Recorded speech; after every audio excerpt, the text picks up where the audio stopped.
കൊല്ലത്ത് തദ്ദേശ തെരഞ്ഞെടുപ്പിൽ കോൺഗ്രസിനുണ്ടായ പരാജയം പഠിക്കുന്നതിനായാണ് കെപിസിസി നിയോഗിച്ച വി ഡി സതീശൻ കമ്മിറ്റി തെളിവെടുപ്പ് നടത്തിയത്.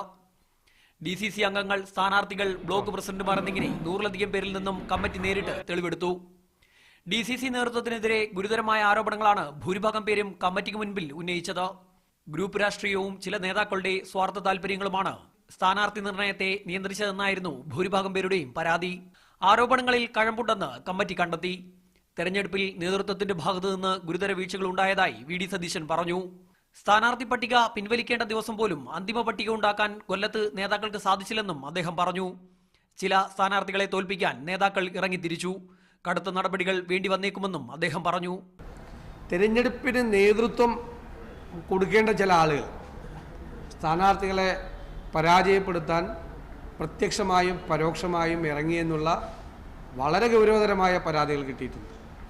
ഗൗരവത്തോടുകൂടി ഈ വിഷയം ഇതിനെ അഡ്രസ്സ് ചെയ്തില്ലെങ്കിൽ വലിയ വില പാർട്ടി ഈ ജില്ലയിൽ കൊടുക്കേണ്ടി വരും. സതീശൻ കമ്മിറ്റി റിപ്പോർട്ട് 23-ന് കെപിസിസിക്ക് സമർപ്പിക്കും. ഡിസിസി നേതൃത്വത്തിനെതിരെ കടുത്ത നടപടി റിപ്പോർട്ടിൽ ആവശ്യപ്പെടും. ഗ്രൂപ്പ് രാഷ്ട്രീയം നിയന്ത്രിക്കുന്നതിനുള്ള നിർദ്ദേശങ്ങളും റിപ്പോർട്ടിലുണ്ടാകും.